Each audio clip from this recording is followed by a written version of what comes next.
Now, there's a few other items we should talk about when we talk about expansion joints in piping systems and in Caesar 2.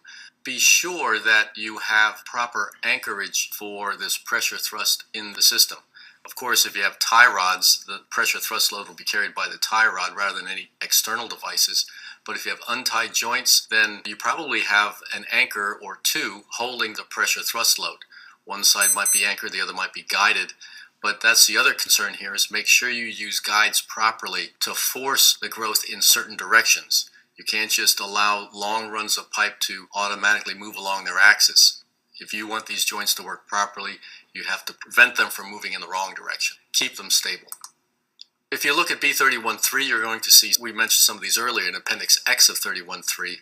There was issues for expansion joints developed. One of them is that the 31.3 code actually states that all the hardware that is holding that pressure thrust must be designed to carry that pressure thrust.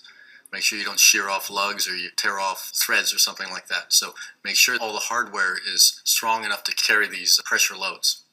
Also, under leak testing, you're not allowed to have any temporary hardware around the joint. While you do the leak test, the joint has to be able to live on its own hardware to carry that pressure thrust. And in many cases, you might find that the expansion joints are tested in the shop, and then the system is leak tested in the field without the expansion joint, and that's okay. You can then install the expansion joint in the system after it's been leak tested, and then rely on the flanging to take care of those final closures.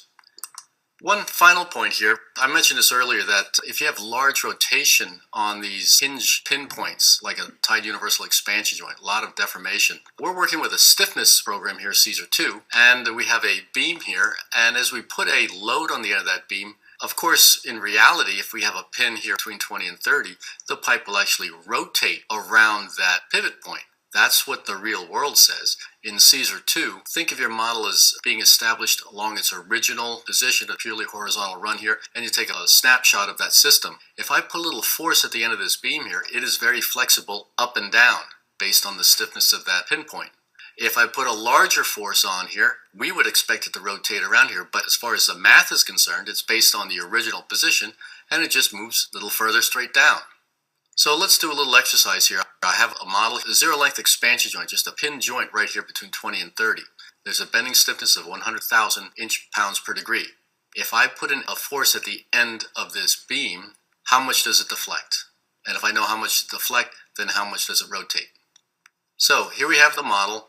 We'll put a 10-pound load at the end of this beam. Then the rotation is the force times the moment arm divided by the bending stiffness.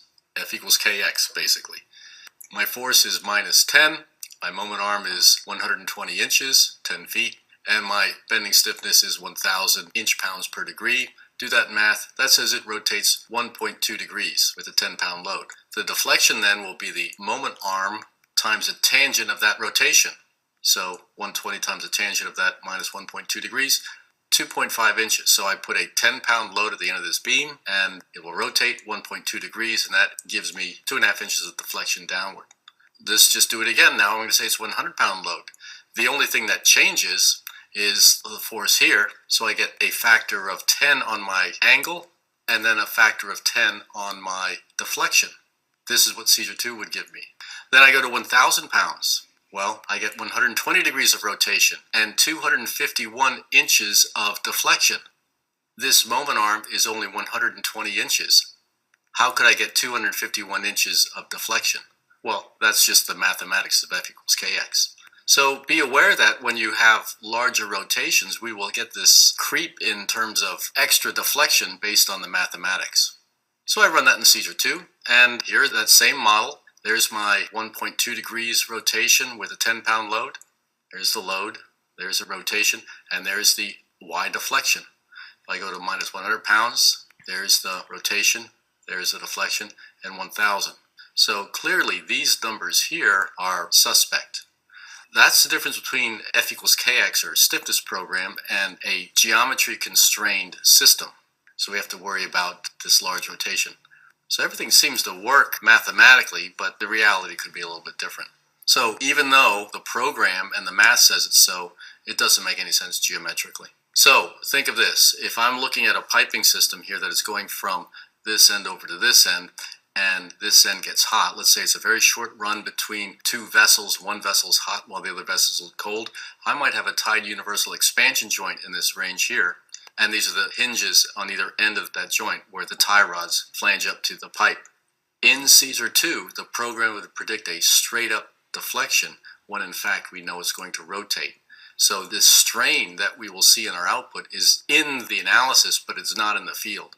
So keep an eye on this larger rotation, and certainly work with the manufacturers of the joints. They have linkage style software to evaluate this type of load.